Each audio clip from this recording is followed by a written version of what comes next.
أعوذ بالله من الشيطان الرجيم بسم الله الرحمن الرحيم السلام علیکم ورحمۃ اللہ وبرکاتہ۔ نحمده ونصلي ونسلم على رسوله الكريم، اما بعد فقد قال اللہ تبارک وتعالی فی القرآن المجید والفرقان الحمید، اعوذ باللہ من الشیطان الرجیم، بسم اللہ الرحمن الرحیم، وَأَمَّا بِنِعْمَةِ رَبِّكَ فَحَدِّثْ۔ صدق اللہ مولانا العظیم وصدق رسولہ النبی الامین الکریم، وَنَحْنُ عَلَى ذَلِكَ لَمِنَ الشَّاهِدِينَ وَالشَّاكِرِينَ وَالْحَمْدُ لِلَّهِ رَبِّ الْعَالَمِينَ۔ حصول رحمت و برکت کے لیے درود پاک پڑھنے، اللہم صلی علی سیدنا شفیعنا و مولانا محمد معدن الجود والکرم وآلہ وبارک وسلم، صلاۃ و سلام علیک یا رسول اللہ صلی اللہ علیہ وسلم۔ عزیزان گرامی، رفیقان محترم، آج کے دور کا المیہ یہ ہے کہ مسلمان اپنے دین اور اپنے ایمان کو اس طرح سے نہیں جانتا، نہیں سمجھتا جس طرح اسے اپنے دین اور ایمان کو جاننا اور سمجھنا چاہیے تھا۔ یہی وجہ ہے کہ آئے دن ہم دیکھتے ہیں کہ ادھر ادھر کی بہت سی باتیں سامنے آ جاتی ہیں جنہیں سن کر کچھ لوگوں کو کنفیوژن ہو جاتا ہے، شک اور شبہ پڑنے لگتا ہے، اور کچھ ماڈریٹ ٹائپ کے لوگ بے تکی باتیں کر کے خود بھی ایک طرح سے اللہ کی ناراضگی کا شکار ہوتے ہیں اور دوسروں کو بھی اللہ کی ناراضگی کے کھائے میں دھکیل دیتے ہیں۔ گزشتہ ہفتے ہم نے کچھ باتیں رکھی تھیں، اس سے آپ نے محسوس کیا ہوگا ضرور کہ کچھ نہ کچھ تو سمجھنے کی کمی ہے لوگوں کو، لوگ باتوں کو سمجھ نہیں پائے، اسی لیے وہ انگلیاں اٹھا رہے ہیں۔ بہت مشہور بات ہے اور یہ ہر کوئی جانتا ہے، اور یہ قرآن عظیم میں ہے کہ اللہ فرماتا ہے کہ ہم نے آج دین کو مکمل کر دیا۔ جی، آیت کریمہ ہے کہ اللہ نے دین کو مکمل کر دیا۔ تو جب دین مکمل ہو گیا تو اب جو چیزیں دین کی تکمیل سے پہلے نہیں تھی، دین کی تکمیل کے بعد انہیں شروع کرنے کی کیا حاجت اور ضرورت ہے؟ کیوں ان چیزوں کو اپنایا جا رہا ہے؟ کیوں ان چیزوں کو پھیلایا جا رہا ہے؟ اس طرح کی باتیں کچھ لوگ کرتے ہیں کہ دین تو اللہ نے اپنے حبیب صلی اللہ علیہ وسلم کی موجودگی میں مکمل کر دیا ہے۔ تو جب دین مکمل ہو گیا، ایمان اور اسلام مکمل ہو گیا، اور ظاہری طور پر حضور نے اپنی موجودگی میں میلاد کی محفل کبھی نہیں منائی، اور صحابہ نے نہیں منائی، اور بعد کے دور کے لوگوں نے بھی نہیں منائی، تو کئی سو سال بعد پھر اس کا چلن عام کرنا کیسے درست ہو سکتا ہے؟ اس طرح کی باتیں بھی دوسری طرف سے سننے کو ملتی ہیں۔ آئے دن اس طرح کی باتیں آپ حضرات کے کانوں میں بھی پڑا کرتی ہوں گی، تو بہت سے لوگ تو بیچارے لاجواب ہو جاتے ہیں، اور کچھ لوگ کہتے نہیں، ہمارے علماء کہتے ہیں، ہمارے پاس دلیل ہے۔ تو آپ اچھی طرح سمجھ لیں کہ سب سے پہلی بات یہ کہنا کہ میلاد آقا علیہ السلام نے آمد کا تذکرہ اور میلاد کا تذکرہ نہیں کیا، اپنی ولادت کا تذکرہ نہیں کیا، اپنی پیدائش کا تذکرہ نہیں کیا، اپنی میلاد کا تذکرہ نہیں کیا ہے، اور رب کائنات نے بھی اپنے محبوب کی میلاد کا تذکرہ نہیں کیا۔ اس طرح کی باتیں کرنا قرآن اور حدیث سے لا علمی کی دلیل ہیں۔ قرآن کریم سورہ آل عمران میں اللہ نے فرمایا کہ اپنے رسولوں کو اللہ نے جمع کیا، ابھی دنیا آباد نہیں ہوئی تھی، دنیا آباد نہیں ہوئی تھی، اللہ نے نبیوں کو عالم ارواح میں جمع کیا، اور جمع کر کے اللہ نے ان سے فرمایا کہ میں آخری زمانے میں اپنے حبیب کو بھیجوں گا، تو جب وہ آ جائیں تو ان پر ایمان لانا اور ان کی پیروی کرنا اور ان کے دین کی حمایت کرنا، کیا تم وعدہ کرتے ہو؟ تو انبیاء کرام نے کہا ہاں۔ تو اللہ نے کہا کہ میں تمہارے اس وعدے پر خود گواہ ہوں۔ تو دیکھیے نبی کی آمد کا تذکرہ اللہ نے کیا کہ نہیں کیا؟ جی اللہ نے کیا کہ نہیں کیا؟ یقیناً اللہ نے نبی کی آمد کا تذکرہ کیا، اور اللہ نے فرمایا قد جاءکم من اللہ نور و کتاب مبین، تحقیق اللہ کے پاس سے تمہارے پاس اللہ کی جانب سے نور اور کتاب مبین، روشن کتاب آ گئی۔ تو اللہ نے نبی کے آنے کا تذکرہ کیا کہ نہیں؟ یہاں یقیناً کیا ہے۔ بس اگر آدمی کے پاس عقل ہو، شعور ہو، اور عقل اور شعور کے ساتھ عقیدت اور محبت ہو تو پھر ساری باتیں اسے سمجھ میں آتی ہیں، اور اگر عقل اور شعور میں کمی ہو اور عقیدت اور محبت میں فتور ہو اور دلی طور پر وہ رشتہ، وہ ناتا، وہ لگاؤ نہ ہو تو پھر آدمی کسی بھی بات کو ماننے اور سمجھنے کے لیے تیار نہیں ہوتا۔ تو میں نے یہ دو آیتیں پیش کی جن میں اللہ نے اپنے حبیب کے دنیا میں بھیجے جانے اور تشریف لانے کا تذکرہ کیا۔ اس سے پتہ چلتا ہے کہ اللہ نے خود اپنے محبوب کی میلاد کا تذکرہ فرمایا۔ اسی طرح اللہ کے رسول صلی اللہ علیہ وسلم پیر کے دن روزہ رکھا کرتے، اور صحابہ نے پوچھا، یہ مسلم شریف کی روایت ہے کہ یا رسول اللہ صلی اللہ علیہ وسلم آپ پیر کے دن روزہ رکھتے ہیں؟ تو آپ نے فرمایا کہ اس کا سبب اور مقصد یہ ہے فیہ ولدت، اسی دن میں پیدا ہوا اور اسی دن اللہ نے مجھ پر وحی کا نزول فرمایا ہے، اس لیے میں بطور شکرانے کے میں اس دن روزہ رکھتا ہوں۔ تو دیکھیں آپ صلی اللہ علیہ وسلم اپنی ولادت کا تذکرہ فرما رہے ہیں، اور تذکرہ کے ساتھ ساتھ اللہ کا شکر بھی ادا کر رہے ہیں روزے کی شکل میں۔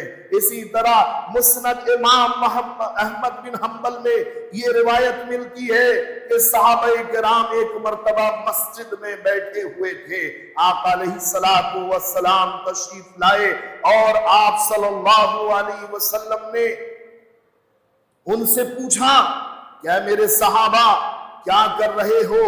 تو انہوں نے کہا یا رسول اللہ صلی اللہ علیہ وسلم، اللہ نے آپ کو بھیج کر ہمیں جو ہدایت عطا کی ہے، ہمیں نور ایمان سے سرفراز کیا ہے، اللہ نے آپ کے ذریعے دین اور ایمان سے ہمیں نوازا ہے، اس پر ہم اللہ کا شکر ادا کر رہے ہیں، اللہ کی حمد بیان کر رہے ہیں۔ آقا علیہ السلام نے فرمایا کیا تم قسم کھا کر یہ کہو گے کہ تم یہی کام انجام دے رہے تھے؟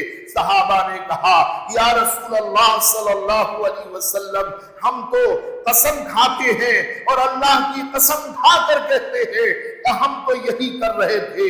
آقا علیہ السلام نے فرمایا سنو، ایسا ہے کہ مجھے تم پر کوئی شک نہیں تھا، میں نے تم سے یوں ہی قسم نہیں لی ہے، ایسا نہیں کہ مجھے تمہاری باتوں پہ بھروسہ نہیں تھا، بات دراصل یہ ہے کہ جب میں اپنے گھر سے نکلا ہوں تو اللہ کی طرف سے اس کے معزز فرشتے میرے پاس آئے اور انہوں نے کہا کہ آپ کے صحابہ مسجد میں بیٹھ کر جو کارنامہ انجام دے رہے ہیں، جو کام کر رہے ہیں،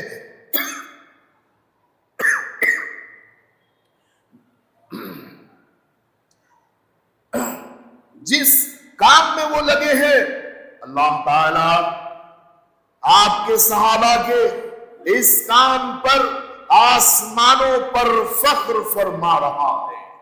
اللہ اکبر۔ تو حضور کی آمد کا تذکرہ اور حضور کے ذریعے دین اور ایمان کے ملنے کا تذکرہ صحابہ کر رہے تھے یا نہیں کر رہے تھے؟ تو آج میلاد کی محفل میں کیا یہ نہیں ہوتا ہے؟ یقیناً یہی کچھ ہوتا ہے۔ تو اللہ نے خود نبی کی بعثت کا تذکرہ کیا ہے، نبی کے دنیا میں بھیجے جانے کا تذکرہ فرمایا ہے، آقا علیہ السلام نے خود اپنی ولادت کا تذکرہ فرمایا اور بطور شکرانے روزے کا اہتمام فرمایا۔ صحابہ نے بھی رسول اعظم صلی اللہ علیہ وسلم کی تشریف آوری پر مجلس منعقد کی اور اللہ کی حمد و ثنا بیان کر کے اللہ کا شکر ادا کیا ہے۔ تو آج ہم اور آپ جو محفل میلاد مناتے ہیں، یہ دراصل اللہ رب العزت کی آیت کے مطابق مناتے ہیں، رسول اعظم صلی اللہ علیہ وسلم کی حدیث کی روشنی میں مناتے ہیں، صحابہ کے نقش قدم پر چلتے ہوئے مناتے ہیں۔ اب اگر کوئی کسی کو میلاد کی محفلیں بھلی نہیں معلوم ہوتی ہیں، ان پر کوئی اعتراض کوئی کرتا ہے تو یہ اس کی کم نصیبی و بدبختی اور ضلالت و گمراہی کی علامت اور دلیل ہے۔ اسے میلاد کی محفل پر اعتراض کرنے کے بجائے اپنا محاسبہ کرنا چاہیے۔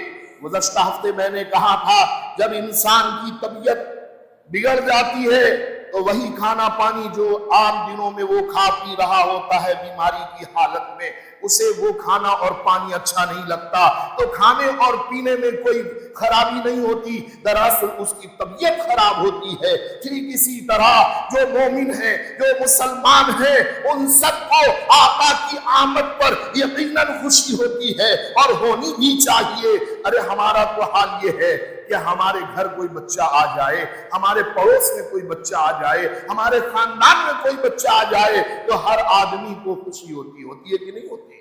جی، تو وہ بچہ ممکن ہے بڑا ہو کر ہمیں ستائے، ممکن ہے وہ بچہ ہمیں ہمارے گھر سے نکال دے، ممکن ہے وہی بچہ ہمیں مارے پیٹے، ممکن ہے وہی بچہ بڑا ہو کر ہمیں گالیاں دے، ممکن ہے وہی بچہ بڑا ہو کر ہماری بدنامی کا سبب اور ذریعہ بنے، ممکن ہے وہ بچہ ہماری بدنامی کا سبب اور رسوائی کا سبب بنے، لیکن اس کی آمد اور اس کی پیدائش پر ہم خوشی مناتے ہیں کہ نہیں مناتے؟ ہر کوئی مناتا ہے اپنے اپنے بچوں کی ولادت پر خوشی۔ اب خوشی منانے کا مطلب کیا ہے؟ کہ بچہ پیدا ہوا تو چہرے پہ مسکراہٹ آ گئی، یہ بھی ایک خوشی کے اظہار کا ایک طریقہ ہے۔ کوئی مبارکباد دے رہا ہے، یہ بھی خوشی کے اظہار کا ایک طریقہ ہے۔ کوئی سوغات پیش کر رہا ہے، یہ بھی خوشی کے اظہار کا ایک طریقہ ہے۔ کوئی کپڑا لے کر آ رہا ہے، کوئی مٹھائی لے کر آ رہا ہے، کوئی پھول کا گلدستہ لے کر آ رہا ہے، کوئی لفظوں کے ذریعے آپ کو مبارکبادیاں دے رہا ہے۔ جی، اور پھر ہر آدمی اپنے بچے کی ولادت پر جو صاحب استطاعت ہے 7ویں دن عقیقہ کرتا ہے۔ یہ عقیقہ کیا ہے؟ بچے کی ولادت پر اللہ کا شکر ادا کرنا ہی تو ہے۔ تو ہم اور آپ اپنے بچوں کی ولادت پر خوشی کا اظہار کرتے ہیں، کوئی بدعتی نہیں ہوتا، کوئی گمراہ نہیں ہوتا، کسی کا دین اور ایمان خطرے میں نہیں پڑتا، کوئی جہنم کا حقدار نہیں ہوتا۔ واہ صاحب، آپ اپنے بچوں کی ولادت پر خوشی منائیں تو گمراہ نہیں ہوتے، بدعقیدہ نہیں ہوتے، بدعتی نہیں ہوتے، کافر نہیں ہوتے، آپ کا دین اور ایمان خطرے میں نہیں پڑتا۔ تو تف ہے ایسی ذہنیت پر کہ اپنے بچوں کی ولادت پر خوشی منا کر کسی کا دین و ایمان خطرے میں نہیں پڑتا، اور نبی کی آمد کے موقع پر خوشی کا اظہار کوئی کر رہا ہے تو پیٹ میں مروڑ کسی کے اٹھ رہا ہے، سر کسی کا چکرا رہا ہے، کسی کو متلی، کسی کو قے، کسی کو کچھ اور ہوتا نظر آ رہا ہے۔ ویسے یہ شعر ٹھیک ہی کہا ہے کہنے والے نے، نثار تیری چہل پہل پر ہزاروں عیدیں ربیع الاول، نثار تیری چہل پہل پر ہزاروں عیدیں ربیع الاول، سوائے ابلیس کے جہاں میں سبھی تو خوشیاں منا رہے ہیں۔ تفسیر ابن کثیر میں علامہ ابن کثیر لکھتے ہیں کہ ابلیس 4 مرتبہ پھوٹ پھوٹ کر رویا ہے۔ ایک مرتبہ تو اس وقت وہ رویا جب اللہ نے اس کے اس کی گردن میں لعنت کی توق ڈالی تو پھوٹ پھوٹ کے رویا. پھر جب اللہ نے آسمانوں سے اسے نکال کر دنیا میں زمین پر اتار پھینکا ہے تو پھر وہ پھوٹ پھوٹ کر رویا ہے. تیسری مرتبہ اللہ کے رسول صلی اللہ علیہ وسلم کی جب ولادت ہوئی ہے، جب آپ صلی اللہ علیہ وسلم دنیا میں آئے ہیں، تب بھی شیطان پھوٹ پھوٹ کر اس دن بھی رویا ہے. چوتھی مرتبہ جب جس دن سورہ فاتحہ الحمدللہ رب العالمین الی آخرہ والضالین نازل ہوئی، اس دن بھی شیطان رویا تھا. تو پتہ کیا چلا کہ آقا علیہ الصلوۃ والسلام کی آمد کے موقع پر سب تو خوش تھے، شیطان رنجیدہ تھا. شیطان غم اور الم کا شکار تھا. تو آج جس کو وہی کیفیت جس پر طاری ہو رہی ہے، جس کا وہی حال بن رہا ہے، جس کی وہی کیفیت بن رہی ہے، وہ سمجھ لے کہ وہ کس راہ کا مسافر ہے. وہ دین اور ایمان کا سپاہی نہیں بلکہ نادانستہ طور پر ابلیس کا وہ ایک طرح سے پیروکار ہے کہ ابلیس کو بھی دکھ اور تکلیف ہوئی اور وہ رویا. اور آج بھی کچھ لوگ دکھ اور تکلیف سے دو چار ہیں اور کہیں نہ کہیں وہ رو رہے ہیں. دنیا خوشی منا رہی ہے اور وہ واہی تباہی میں لگے ہیں، الٹی سیدھی باتوں میں لگے ہیں. ارے یہ تو ہو سکتا تھا کہ چلو بھائی آپ جلوس نکالتے ہو، ہم جلوس نہیں نکالیں گے، ہم کچھ اور کریں گے. حضور نے روزہ رکھا، ہم بھی روزہ رکھیں گے، تو تم روزہ ہی رکھ لو. حضور کی ولادت کے دن تم قرآن پاک کا کثرت سے تلاوت ہی کر لو، کوئی اور کار خیر کر کے تم بھی بتاؤ کہ ہم بھی جو ہے حضور کی ولادت کی خوشی اس شکل میں منا رہے ہیں. اور تم اعتراض کرتے ہو 12ویں تاریخ پر اور کہتے ہو کہ نہیں بھائی 8 اور 9 ہی جو ہے حضور کی ولادت کی تاریخ ہے.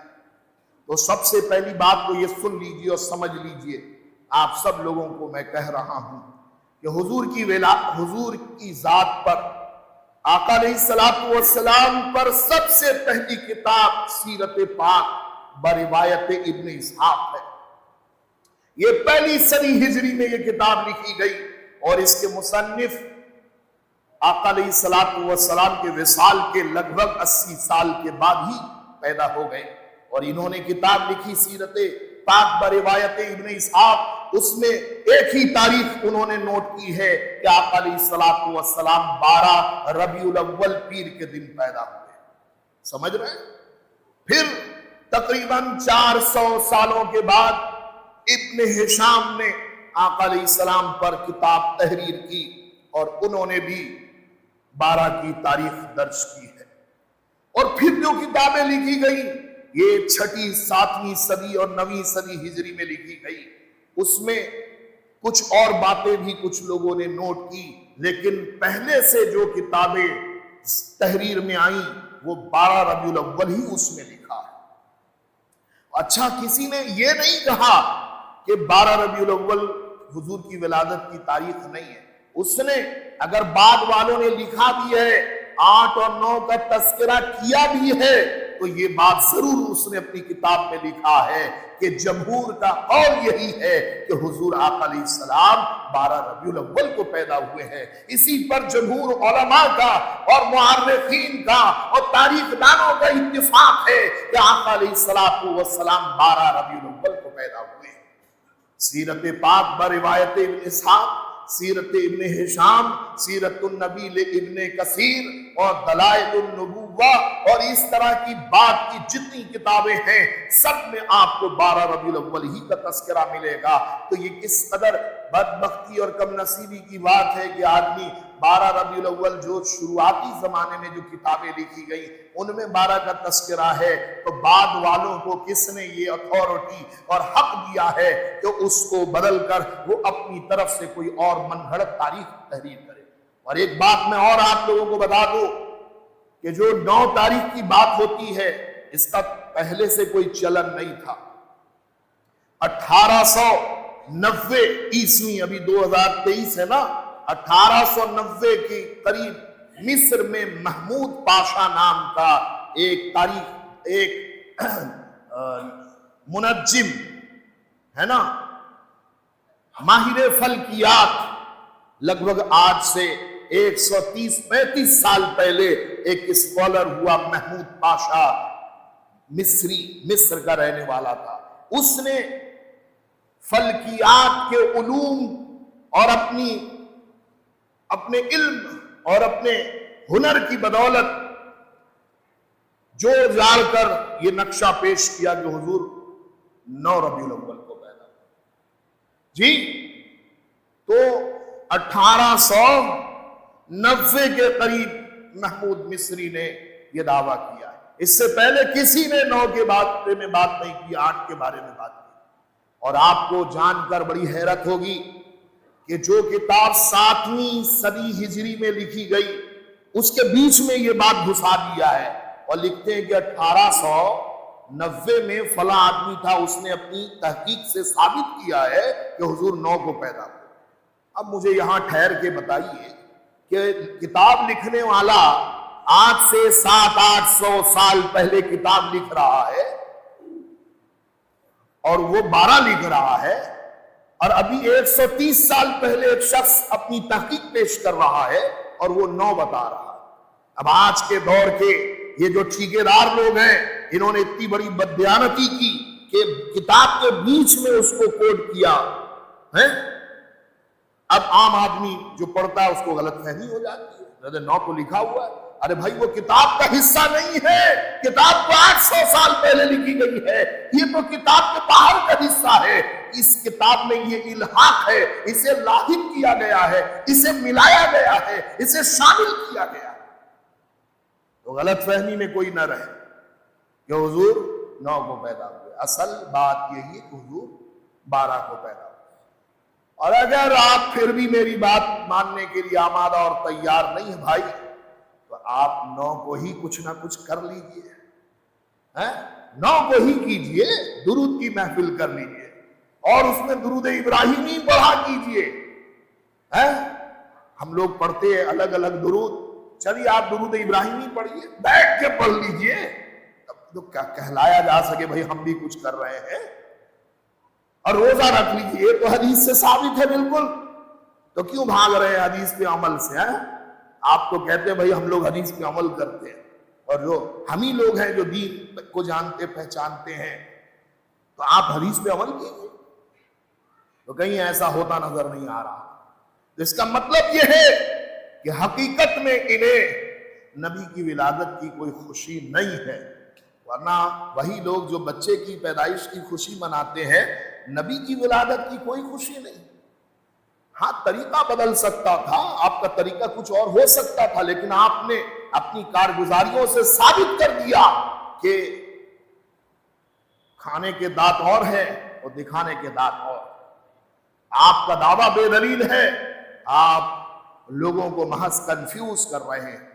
اور اب میں مزید کچھ باتیں عرض کرنا چاہتا ہوں جو یہ کہتے ہیں کہ بھائی دین جب مکمل ہو گیا تو بعد میں شامل کرنے کی بات. پہلی بات میں نے کہا کہ اللہ کی آیت سے ثابت ہے، قرآن سے ثابت ہے نبی کی آمد کا تذکرہ، اور رسول اعظم صلی اللہ علیہ وسلم کی حدیث سے ثابت ہے نبی کی آمد کا تذکرہ، اور رسول اعظم صلی اللہ علیہ وسلم کے صحابہ کے عمل سے ثابت ہے نبی اعظم صلی اللہ علیہ وسلم کے ذکر خیر کی مجلس کا ثبوت. میں نے سب کچھ دے دیا، لیکن تھوڑی دیر کے لیے اگر یہ فرض کر بھی دیا جائے کہ چلیے اللہ نے کوئی ایسا تذکرہ نہیں کیا، نبی نے ایسا کوئی تذکرہ نہیں کیا، صحابہ بھی نہیں کیا، تھوڑی دیر کے لیے اگر یہ تصور کر بھی لیا جائے تب بھی راہ فرار نہیں ہے. دین مکمل ہو گیا. یہ قرآن جو 30 پاروں کی شکل میں ہے، ایک کتاب کی شکل میں ہے، دین مکمل ہو چکا ہے.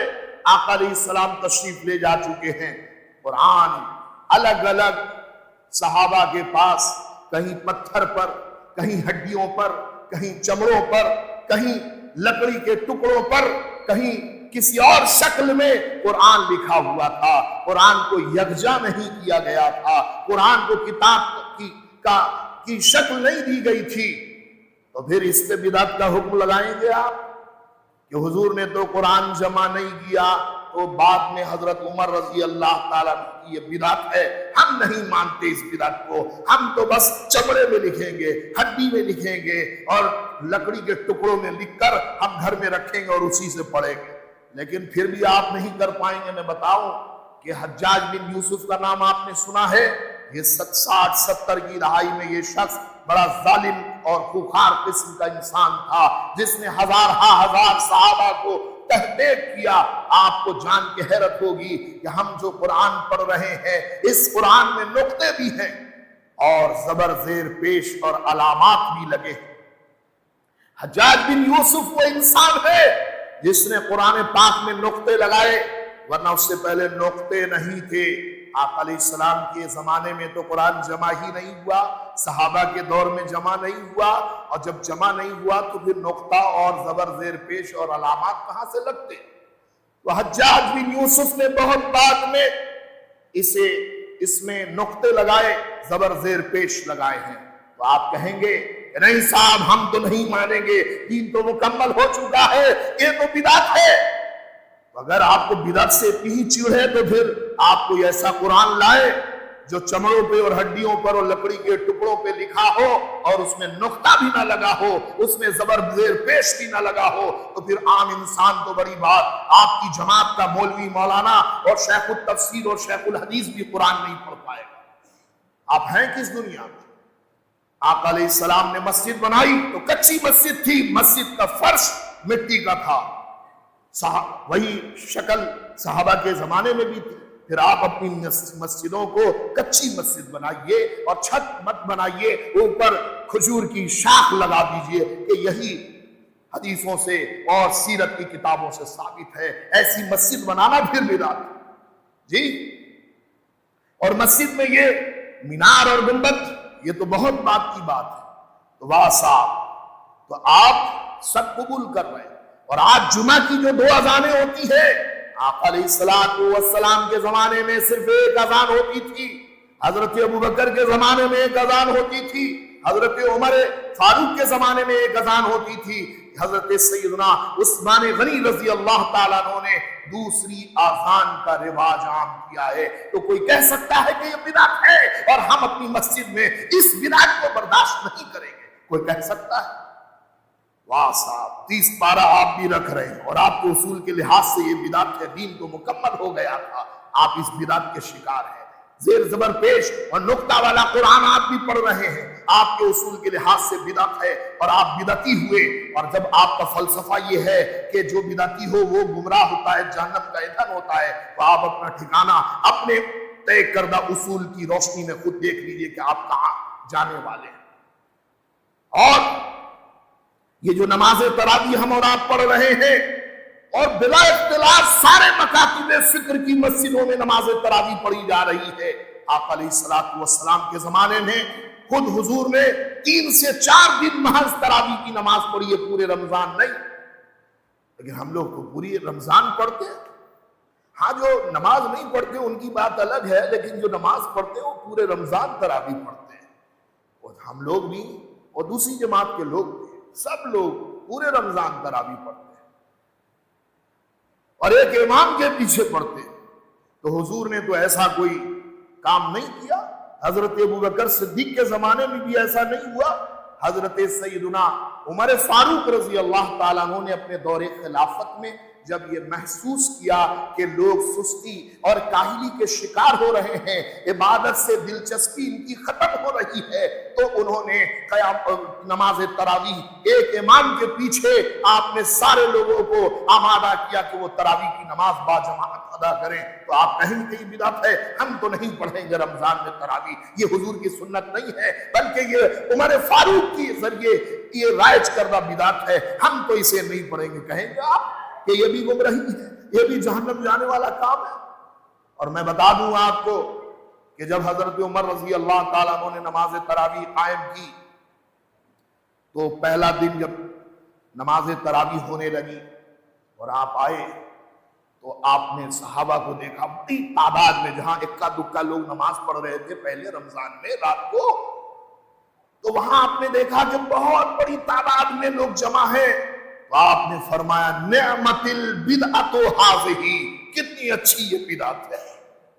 بات کو سمجھیے، ہر نئی چیز بری نہیں ہوتی.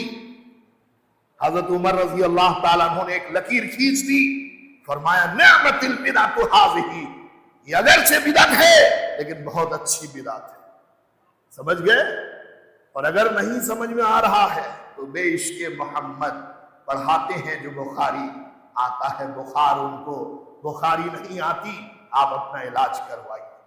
اور مدرسوں کا چلن جو آج ہے، حضور کے زمانے میں کوئی مدرسہ نہیں تھا، سلیبس کوئی سلیبس نہیں تھا، سند، اور بھائی پڑھائی نہیں ہو رہی تو سند کس کو دی جاتی؟ سرٹیفکیٹ اور دستار بندی اور پگڑی لپیٹنا اور جلسہ کرنا اور یہ چلت پھرت اور یہ چلا اور یہ دین سیکھنے کے لیے ادھر ادھر لے جانا 7 دن کے لیے، 11 دن کے لیے، 12 دن کے لیے، 40 دن کے لیے، 3 مہینے کے لیے، 12 مہینے کے لیے، 3 سال کے لیے. تو حضور کے زمانے میں تو ایسا کوئی کام نہیں ہوا. تو آپ سب کر رہے ہو بھائی، جو آپ کے مطابق ہے وہ سب ٹھیک ہے، بس میلاد النبی ہی بدعت ہے، یہی گمراہی ہے، یہی جہنم جانے کا سبب اور ذریعہ ہے. اس سے بڑھ کر بدبختی اور ضلالت کی بات اور کیا ہو سکتی ہے کہ آپ نے درجنوں بدعتوں کو اپنی ذات سے لگایا ہوا ہے اور صبح و شام آپ کی مسجدوں میں یہ ساری باتیں انجام پا رہی ہیں. کسی سے الرجی نہیں ہے، بس نبی کی ولادت کا تذکرہ ہو رہا ہے تو پیٹ میں درد اور ذہن میں فطور گردش کر رہا ہے. تو اپنی غلطیوں سے باز آئیے، اللہ نے توبہ کا دروازہ کھول رکھا ہے، توبہ کیجیے اور لایانی بات مت کیجیے. اور آخری میں بات کو سمیٹتے ہوئے میں کہوں گا کہ میں نے دیکھا اور آپ بھی دیکھ رہے ہوں گے، لوگ ویڈیو وائرل کرتے، پتہ نہیں کہاں کون ناچ رہا ہے. تو بھائی اللہ نہ کرے اگر ایسی کوئی بات ہوتی کہ 12 ربیع الاول کے دن لوگ ڈانس کرتے، ابھی تو میں 100 سے زیادہ مثال دے سکتا تھا، وقت نہیں ہے اس لیے 100 سے زیادہ میں مثال دے سکتا تھا جو نئی باتیں یہ لوگ خود انجام دے رہے ہیں، جس کا تذکرہ قرآن میں بھی نہیں ہے، سنت صحابہ سے بھی ثابت نہیں ہے، حضور کی ذات سے بھی ثابت نہیں، صحابہ سے بھی ثابت نہیں، بعد کے زمانے میں بھی ثابت نہیں، لیکن یہ سب کر رہے ہیں. بات کو سمیٹتے ہوئے اب یہ دکھا رہے ہیں کہیں کیک کاٹا جا رہا ہے، پتہ نہیں ہم لوگ کاٹتے ہیں کیا؟ اگر کیک کاٹنا اہل سنت کا کلچر ہوتا تو یہاں تو بہت بڑا کیک رکھا جاتا 12 ربیع الاول کے دن، اور میں ضرور کاٹتا اس کو. تو آپ نے ہمیں دیکھا کاٹتے ہوئے؟ کسی نے نہیں دیکھا، ہم نہیں کاٹتے. اور میں نے کسی ایسے آدمی کو نہیں دیکھا آپ میں سے جو کیک کاٹ رہا ہو. اب کوئی عقل اور دین سے پیدل انسان اگر کوئی غلطی کر رہا ہے تو اس کی غلطی کو آپ ہم پر اور ہماری جماعت پر کیسے پڑھ سکتے ہیں؟ ایسے ہی کوئی آدمی کہیں اسٹیج لگا کر ڈانس کر رہا ہے تو اس کی جہالت کو اور اس کی اس بدبختانہ حرکت کو جماعت اہل سنت سے آپ کیسے منسلک کر سکتے ہیں؟ یہ تو اس کی انفرادی غلطی ہے، اس کا ذمہ دار وہ خود ہے. اب میلاد النبی کو ان وجوہات کی بنیاد پر جو غلط کہتے ہیں، میں ان سے پوچھنا چاہتا ہوں، عید سعید جی پورا مہینہ لوگ گناہ سے بچتے ہیں، شراب سے بچتے ہیں، بدکاریوں سے بچتے ہیں، گناہوں سے بچتے ہیں، لیکن جیسے ہی چاند نظر آیا، اعلان ہوا کہ چاند ہو گیا، تو شراب کی دکانوں میں جا کر دیکھیں کتنی بھیڑ لگتی ہے. محلوں کا جائزہ لیجیے، ہر جگہ بڑی مشینیں لگ جاتی ہیں، رات بھر جو ہے گانا باجا ناچ گانا. تو کوئی کہہ سکتا ہے کہ بھائی آج کل تو بہت گناہ ہو رہا ہے عید کے دن، تو آج اور اب اس زمانے میں عید کا منانا ہی حرام ہے، اتنا گناہ ہوتا ہے تو اس سے بہتر ہے عید نہ منائی جائے. کوئی کہہ سکتا ہے؟ کہہ سکتا ہے؟ نہیں. میں اکثر کہتا ہوں، آپ کو یاد ہوگی بات کہ جب عید کی آمد کا زمانہ ہوتا ہے تو میں کہتا ہوں کہ ان گناہوں سے پرہیز کیجئے، ان گناہوں سے بچئے. تو عید بند نہیں کرنا، جو غلط کام ہے اسے بند کرنا ہے. ایسی شادی بیاہ، شادی ایسے دیکھیے تو رسم و رواج، لیکن حقیقت میں دین کی تکمیل کا سبب اور ذریعہ ہے، سنت نبوی کی ادائیگی ہے، یہ عبادت ہے، یہ اللہ کے قرب کے حصول کا ذریعہ اور دین کے تحفظ کا ذریعہ، دین کے تکمیل کا ذریعہ ہے. لیکن آج آپ دیکھیں شادیوں میں بہت سے ناجائز اور گناہ کے کام انجام پاتے ہیں. تو کوئی کہہ سکتا ہے کہ آج کے زمانے میں چونکہ شادیوں میں بہت سے گناہ ہو رہے ہیں اس لیے آج کے زمانے میں شادی کرنا بدعت ہے، حرام ہے، گناہ ہے؟ کوئی کہہ سکتا ہے؟ نہیں صاحب، جو غلطی ہو رہی ہے اس سے پرہیز کیجیے، بس دیٹس اٹ، یہی کافی ہے. تو جو صحیح ہے اس کو جاری رکھیے. ایسے ہی اگر میلاد النبی کے موقع پر کچھ لوگ جہالت سے غیر ضروری کام کرتے ہیں تو ان کو حکمت اور دانائی سے روکنا چاہیے بس، اور باقی حضور کی میلاد اور حضور کی آمد کا تذکرہ اور حضور کی آمد کے موقع پہ خوشیوں کا اظہار شریعت کے دائرے میں رہ کر کرنا چاہیے۔ اس میں کوئی قباحت نہیں، کوئی خرابی نہیں، بلکہ اس پر اجر اور ثواب کا مزدہ اللہ کے رسول صلی اللہ علیہ وسلم نے اور اولیاء کرام نے اور اکابرین امت نے ہمیں اور آپ کو سنایا ہے۔ اللہ تعالی ہمیں اللہ کی کتاب کے مطابق اپنی زندگی کو ڈھالنے اور سنوارنے کی توفیق عطا فرمائے۔ اللہ تعالی ہم سب لوگوں کو اپنے محبوب پاک صلی اللہ علیہ وسلم کے حالات زندگی سے ہمیں سبق لینے کی سعادت عطا فرمائے، صحابہ، اولیاء اور اکابرین امت کی راہ پہ چلنے کی توفیق عطا فرمائے، اور غلط فہمیوں کے ازالے کی اللہ ہم سب لوگوں کو سعادت عطا فرمائے۔ وما علینا الا البلاغ۔ السلام علیکم ورحمۃ اللہ وبرکاتہ۔